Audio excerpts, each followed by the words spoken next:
tight on the landing ground.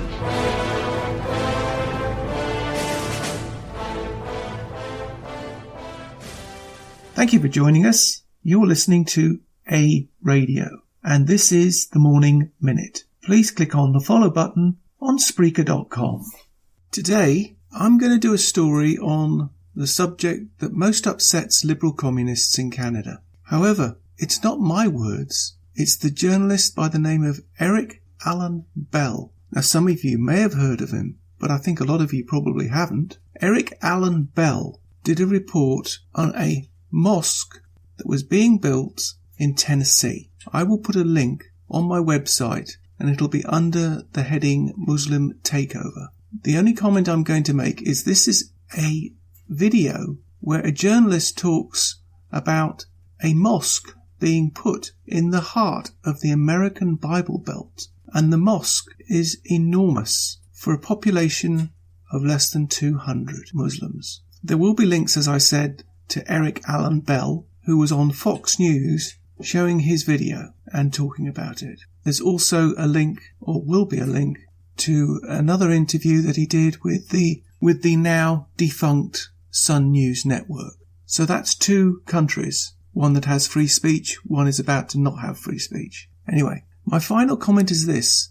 You try and build a church in Mecca and see how far you get, because it's a Muslim country. And we accept that. So why do we have to accept them trying to control us and our way of life? Because we're open and giving people? Or are we suckers? I don't know. Because this is only the beginning. By now, I hope you will have played my morning minute on Enoch Powell. And if you haven't, I urge you to do so. And if that morning minute, which is a very short clip and links to other things on the page, if that doesn't wake you up and give you pause for thought, then I'm sorry, nothing will. How long will it take before we Canadians cannot talk about this? How long? Not long, I think. How long will it be before we decide to wake up? And I recall, yet again, Martin Niemöller. First they came for the socialists. And I will put a link on that page to that. And I'm going to do a YouTube on there as well, and I'll add that later. I think it's time for Canada to wake up, don't you? Come on, Canada, wake up before it's too late. Look at Britain, look at Sweden, look at Germany, look at France. How many more countries do we need to see the Western way of life being downgraded and destroyed before we decide that their culture, yes, liberal communists, their culture is not compatible with ours? And they either accept our way of life or they have to consider something more radical. And when I do a podcast in the not too distant future from the United States, I will spell that out in no uncertain terms. But if in Canada, you can't do that. I don't think they have a place in a country that they don't respect and the laws they don't honour. If you come to Canada, you expect to respect the laws of the country, Canada. If you go to Saudi Arabia, same must apply. So why is it that certain groups are immune, are not required to obey the laws of the country because it offends them? I'm a Christian. Many Christians in this country. We don't throw it down people's throats. But the fact is, we're Christians. This is a Christian Judeo country. It is not a multicultural country, much to the chagrin of the liberal communists. Because we Canadians don't want multiculturalism. We're not interested in it. We want assimilation. People to be of the country, not in the country. He was ready for a fight for a controversial mosque in Tennessee, but what he discovered about radical Islam changed his mind completely. The documentary filmmaker with us this morning, he has stunning information, Eric Allen Bell. He's my guest again. So we had you yesterday because we wanted to continue that discussion we had. Tell us again. So you're making a film about the mosque in Tennessee that at one point was going forward, then it was halted, and you were against the halting. You wanted to see that mosque built, but when you got there, you started filming. What did you find? Well, I wrongly thought that the opposition to the mosque was about evangelicals wanting to maintain the home court advantage and just not wanting another religion to have such a big facility in their town.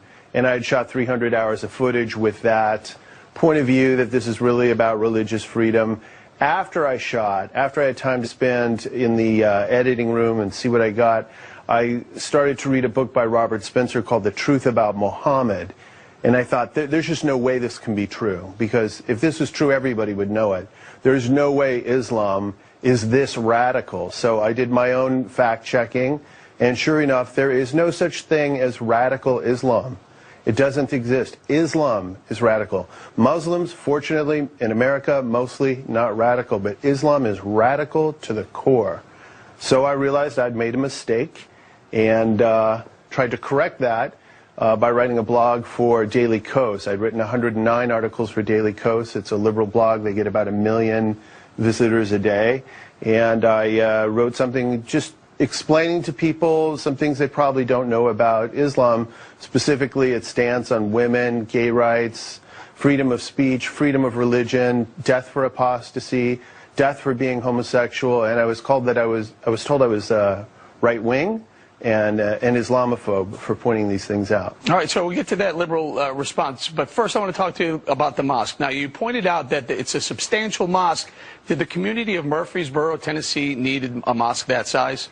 Well, you got 100,000 people in the community of Murfreesboro, Tennessee. An estimated 200 to 300 people are Muslim, all of whom attend the mosque, and 45 paying members of the mosque, building a 53,000 square foot facility. Do they need something that big? I would say, in my opinion, they're anticipating an influx of refugees. They have long-term plans. Do they presently need it for the size of their current membership? Clearly, no. Do you know where the money came from? Did you find out in your investigation and filming? That's the million-dollar question. We don't know. I have found a link between Abdul Kati, the vice president of the treasurer and vice president of the Islamic Center, between the North American Islamic Trust, which is a Muslim Brotherhood front group. But as far as following the money, smoking gun in that regard. And now, lastly, the liberal media, since you've changed your opinion on that mosque, they're treating you how? Well, they don't return my calls. I mean, they loved me when I was saying that this was a civil rights issue. The only media that's paying attention to this issue when I present facts, scary facts, are the conservative media. That's where I get invited to go on the radio and on television. The liberal media, which I didn't believe existed before this, I thought that was invented by Rush Limbaugh. There is a liberal media, and they do have a bias. They're not interested in this story. I spent an hour doing a pre-interview with National Public Radio, and I presented a lot of alarming evidence to them, and they didn't do anything with it. You can find more at aradio.wordpress.com. I am very pleased to announce that thanks to you for following us on Spreaker.com, that A Radio can now be found on iTunes under A Radio. Thank you, everyone. And I'm on Twitter at A Radio Canada. I'm also on Facebook at A Radio Canada. I am on Gab at A Radio. You can email me at aradiocanada@gmail.com. Please click the follow button on Spreaker.com. You can listen to all my morning minutes at Spreaker.com under A Radio. That's EHRADIO, A Radio. And please click on the like button. And you can also find all my podcasts and morning minutes at aradio.wordpress.com. And click on the Morning Minutes tab.